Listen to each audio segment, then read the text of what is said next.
واقعی ایک شخصیت ہے یا نہیں. جب ہم روح القدس کے بارے میں بائبل مقدس کا مطالعہ کرتے ہیں شخصیت ہونے کے حوالے سے، تو ہمیں یہ پتہ چلتا ہے کہ تمام ہیومن ایٹریبیوٹس، یعنی کہ وہ تمام باتیں جو ایک شخص کے اندر ہوتی ہیں. میں یہ نہیں کہہ رہا کہ روح القدس انسان ہے، میں یہ کہہ رہا ہوں کہ وہ تمام باتیں روح القدس کے اندر موجود ہیں، روح القدس میں ہیں، جو ایک شخصیت کے اندر موجود ہوتی ہیں. روح القدس خوش بھی ہوتا ہے بائبل مقدس کے مطابق، روح القدس ناراض بھی ہوتا ہے، وہ رنجیدہ بھی ہوتا ہے، اس کی بے قدری بھی ہوتی ہے، وہ بے عزت بھی ہوتا ہے، وہ جتنے جو کچھ انسانی ایک شخصیت کے جذبات ہوتے ہیں وہ سارے کے سارے روح القدس کے اندر موجود ہیں. اور روح القدس شخصیت ہے کیونکہ وہ استاد بھی ہے، وہ سکھانے والا بھی ہے. ان ساری باتوں پر ہم آج بائبل مقدس کے حوالے سے بائبل مقدس کی آیات کو ہم پڑھیں گے اور اس میں سے ہم دیکھیں گے کہ واقعی جو باتیں ایک شخص کے اندر موجود ہوتی ہیں وہ روح القدس کے اندر موجود ہیں. سب سے پہلی بات، روح القدس استاد ہے. خداوند یسوع مسیح نے کہا تھا کہ وہ تمہیں سب باتیں سکھائے گا. یسوع کی یہ بات جو انہوں نے روح القدس کے بارے میں کہی، یوحنا کی انجیل اس کے 14ویں باب کی 26ویں آیت کے اندر موجود ہے. نکالیے ذرا.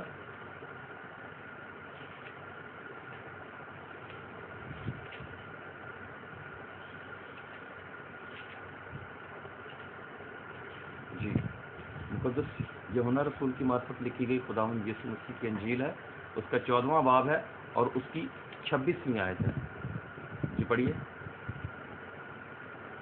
لیکن مددگار یعنی روح القدس جسے باپ میرے نام سے بھیجے گا وہی تمہیں سب باتیں سکھائے گا. وہی تمہیں سب باتیں سکھائے گا جسے باپ میرے نام سے بھیجے گا.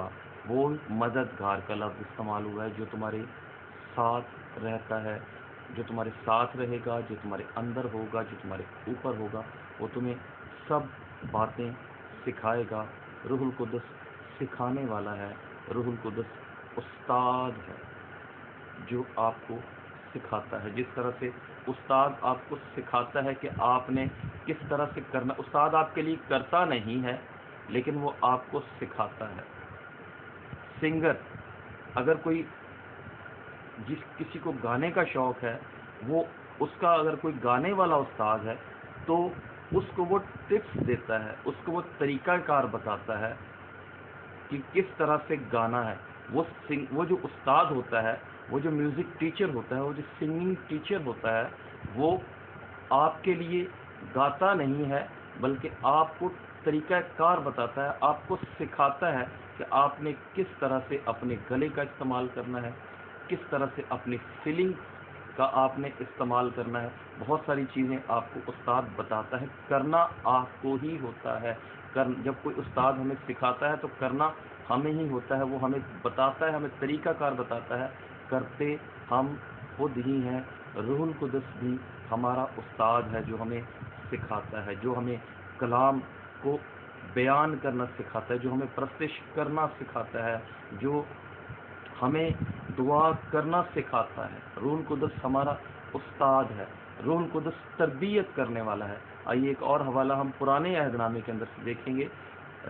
نہمیہ کی کتاب ہے، اس کا 9واں باب ہے اور اس کی 20ویں آیت. اور تو نے اپنی نیک روح بھی ان کی تربیت کے لیے بخشی. اور تو نے اپنی نیک روح بھی ان کی تربیت کے لیے بخشی. یعنی کہ پاک روح جو ہے یہ تربیت بھی کرتا ہے، سکھاتا ہے، تربیت کرتا ہے. جیسے ایک استاد کا کام نہ صرف سکھانا ہوتا ہے بلکہ تربیت کرنا بھی ہوتا ہے. تو بائبل مقدس کے مطابق نہ صرف روح القدس سکھاتا ہے بلکہ ایک مکمل استاد ہے. وہ آپ کو سکھاتا بھی ہے، وہ ہمیں سکھاتا بھی ہے اور ہماری تربیت بھی کرتا ہے. روح القدس استاد کی مانند ہمیں سکھاتا اور ہماری تربیت کرتا. اب ہم روح القدس کے جذبات کے بارے میں ہم غور کریں گے کہ روح القدس جو ہے وہ غمگین بھی ہوتا ہے، اس کو دکھ بھی ہوتا ہے، اس کو تکلیف بھی ہوتی ہے، کیونکہ وہ ایک شخصیت ہے. ہم یہ بات کر رہے ہیں روح القدس ایک شخصیت ہے. جب وہ شخصیت ہے تو اس کو غم بھی ہوتا ہے. آئیے دیکھیں ذرا یسایا کی کتاب، یسایا نبی کا صحیفہ ہے، اس کا 63واں باب ہے اور اس کی 10ویں آیت ہے. جی پڑھیے. لیکن وہ باغی ہوئے اور انہوں نے اس کی روح القدس کو غمگین کیا. وہ باغی ہوئے اور انہوں نے اس کی روح قدوس کو غمگین کیا.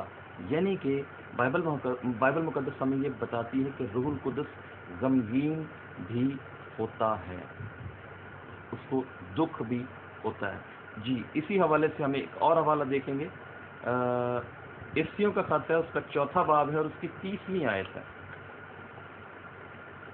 افسیوں کا خط، اس کا 4واں باب اور اس کی 30ویں آیت. ہم یہ بات کر رہے ہیں روح القدس غمگین بھی ہوتا ہے اور رنجیدہ بھی ہوتا ہے، اس کو دکھ بھی ہوتا ہے، وہ ہرٹ ہوتا ہے.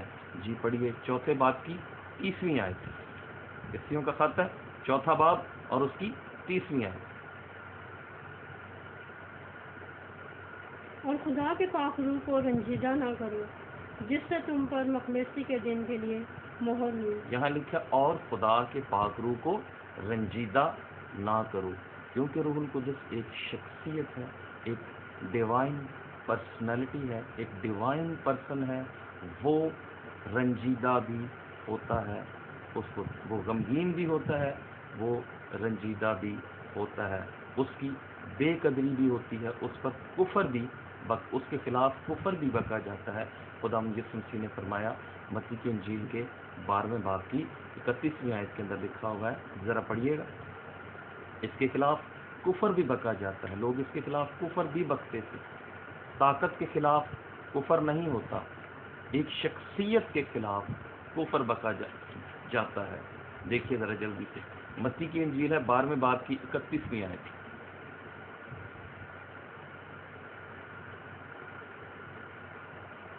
جی پڑھیے.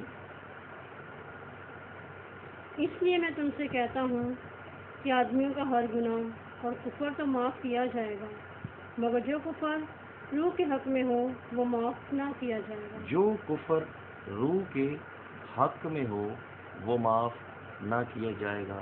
اس کے خلاف کفر بھی بکا جاتا ہے، یہ رنجیدہ بھی ہوتا ہے، یہ غمگین بھی ہوتا ہے.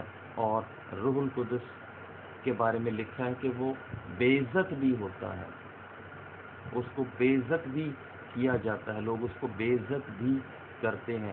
عبرانیوں کے خط کے 10ویں باب کی 29ویں آیت دیکھیے. عبرانیوں کا خط ہے، اس کا 10واں باب ہے اور اس کی 29ویں آیت. جلدی سے نکالیے.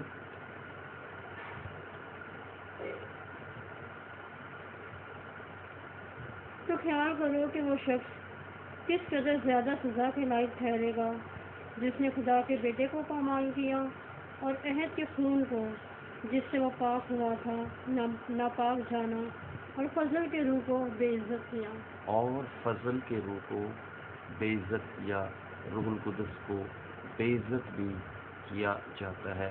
میں نے آپ سے شروع میں کہا تھا کہ وہ تمام خوبیاں جو ایک شخص کے اندر موجود ہوتی ہیں وہ روح القدس کے اندر پائی جاتی ہیں، پاک روح کے اندر پائی جاتی ہیں. اور بائبل مقدس کے مطابق ان تمام باتوں سے یہ ثابت ہوتا ہے کہ روح القدس ایک شخصیت ہے، ایک شخص کی معنی. وہ تمام، میں پھر سے یہ کہہ رہا ہوں، میں یہ نہیں کہہ رہا کہ روح القدس انسان ہے. روح القدس خدا کا پاک روح ہے جو دکھائی نہیں دیتا ہے، لیکن وہ ہمارے ساتھ رہتا ہے، ہمارے اندر رہتا ہے اور ہمارے اوپر رہتا ہے. وہ ایک شخص ہے، ایک شخصیت ہے. اور بائبل مقدس کا جب ہم انگریزی زبان کے اندر مطالعہ کرتے ہیں، یوحنا کی انجیل کی 13ویں باب، 14ویں باب، 15ویں باب، 16ویں باب اور 17ویں باب میں جہاں جہاں پر روح القدس کا ذکر آیا ہے، یہاں پر روح القدس کے لیے دھیان سے سنیے، ہی اور ہم کا استعمال ہوتا ہے جو کہ ایک پرسنل پروناؤن کے طور پر. ہی اور ہم یہ شخصیت کے لیے استعمال ہوتے ہیں۔ اگر روح القدس ایک طاقت ہوتا تو اس کے لیے ہی اور ہم کا استعمال نہ ہوتا، بلکہ اٹ کا استعمال کیا جاتا۔ 19 بار 14ویں باب سے 17ویں باب تک 19 دفعہ روح القدس کے بارے میں ہی اور ہم کا لفظ استعمال ہوا ہے، جس سے ثابت ہوتا ہے کہ روح القدس جو ہے ایک شخصیت ہے۔ روح القدس شخصیت ہے، طاقت نہیں ہے۔ اور دوسری بات، روح القدس کی جو طاقت ہے وہ کوئی عام، اب ہم روح القدس کی طاقت کے بارے میں بات کریں گے۔ روح القدس کی جو طاقت ہے یہ کوئی عام طاقت نہیں ہے، یہ کوئی چھوٹی موٹی طاقت نہیں ہے۔ میں نے آپ کو اپنی سب سے جو پہلی میری ویڈیو کی، جو میں نے روحانی جنگ کے ٹاپک کے اوپر بات کرتے ہوئے میں نے بنائی تھی، اور اس میں نے بتایا تھا روح القدس کے لیے، روح القدس کی طاقت کے لیے جو لفظ استعمال ہوا ہے یونانی زبان کے اندر، وہ ڈونمس ہے، انگلش کے اندر ڈائنامائٹ پاور، اور اوریجنل زبان میں اس کا مطلب ہے اسٹرینتھ آف این آرمی، یعنی کہ ایک فوج کی طاقت۔ یہ عام دنیاوی فوج کی بات نہیں ہو رہی، بلکہ جب فوج کی طاقت کی بات ہو رہی ہے، جیسا پرانے عہد نامے کے اندر لکھا ہے، لشکروں کا خدا، یعنی کہ روح القدس کی جو طاقت ہے، روح القدس کی جو پاور ہے، روح القدس جو طاقت بخشتا ہے۔ روح القدس بذات خود طاقت نہیں ہے، بلکہ ایک شخصیت ہے، لیکن روح القدس طاقت بخشتا ہے۔ روح القدس کی جو طاقت ہے یہ کوئی چھوٹی موٹی طاقت نہیں ہے، یہ کوئی تھوڑی بہت طاقت نہیں ہے، بلکہ یہ ایک بڑی فوج کی طاقت، یہوہ پاک خدا جو کہ لشکروں کا خدا ہے، اس لشکروں کے خدا کی فوج کی طاقت ہے روح القدس۔ ہم اس کو کس طرح سے سمجھتے ہیں؟ یہ فوج کی طاقت ہے۔ جس زندگی کے اندر روح القدس کی طاقت ہوتی ہے، روح القدس آرام سے بیٹھنے نہیں دیتا، وہ آپ کو آگے سے آگے لے کر جاتا ہے۔ خداوند یسوع مسیح کا جلال ظاہر کرتا ہے، خداوند یسوع مسیح کی گواہی دیتا ہے، اس کے کلام کو بیان کرنے میں مدد کرتا ہے، اس کا کلام سکھاتا ہے، انسان کی روحانی ترقی ہوتی ہے۔ روح القدس کو تھوڑی بہت طاقت نہیں ہے۔ میرے عزیزو، آئندہ آنے والی ویڈیو جو کہ میں بہت جلد اپلوڈ کروں گا، اس میں آپ کو بتاؤں گا کہ روح القدس جب اس دنیا کے اندر نازل ہوا، جب کلیسیا پر روح القدس کا نزول ہوا، تو اس سے پہلے دنیا کی جو حالت ہے وہ کیا تھی۔ جب آخری کتاب خدا نے آخری دفعہ ملاکی نبی سے جب کلام کیا، اس کے بعد خدا 400 سال تک خاموش رہا۔ اس وقت سے لے کر روح القدس کے نزول سے پہلے تک دنیا کی کیا حالت تھی، دنیا کن حالات میں سے گزر رہی تھی، اور جب روح القدس نازل ہوا تو کیا ہوا، کس طرح سے خدا نے کام کرنا شروع کیا، یہ ہم آئندہ آنے والی ویڈیو کے اندر دیکھیں گے۔ ہم ایک اور بات جس کا ہم ذکر کریں گے، جب روح القدس، ایک اور بحث ہے روح القدس کے بارے میں کہ جب روح القدس نازل ہوا تو وہ زبانیں اس وقت جو لوگ بول رہے تھے ان کو تو سمجھ آ رہی تھی، سب کو سمجھ آ رہی تھی، اور آج جو زبانیں بولی جاتی ہیں اس کی کسی کو سمجھ نہیں آتی، تو اس لیے یہ زبانیں درست نہیں ہیں۔ ہم اس ٹاپک پر بھی بات کریں گے اور اس کی ہم وضاحت کریں گے کہ اس وقت کیا ہوا تھا اور آج کے دور میں کیا ہوتا ہے۔ میں آپ کو ایک بات بتا دینا چاہتا ہوں، اپنے ذہن میں رکھیں اور اس کو اپنے دل کی تختی پر لکھ لیں۔ خدا نے اپنے کلام کو منسوخ نہیں کیا ہے، خدا کا کلام آج بھی پورا ہوتا ہے۔ روح القدس کی نعمتیں غیر زبانوں کے ساتھ آج بھی موجود ہیں۔ ہم اس بات کے اوپر تھوڑی سی تفصیلاً بات کریں گے اور آپ کو بتائیں گے کہ اس وقت کیا ہوا تھا کہ لوگوں کو یہ ساری بات جو کچھ وہ کر رہے تھے ان کو سمجھ میں آ رہی تھی۔ اور پہلی بات جس کا ہم ذکر کریں گے کہ روح القدس کے آنے سے کیا ہوا۔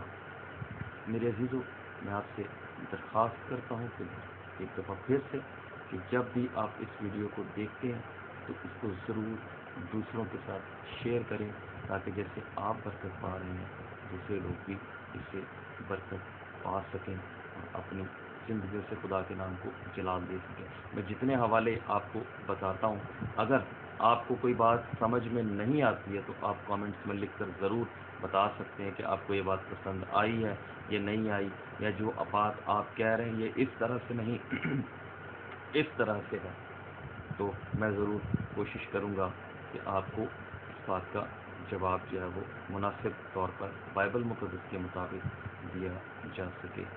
میرا ایمان ہے کہ آج کے کلام کے وسیلہ سے آپ سب نے برکت پائی ہوگی۔ خدا ان کا ہم شکر ادا کرتے ہیں، خدا ان اس کلام کے وسیلہ سے ہم سب کو برکت بخشے۔ آمین۔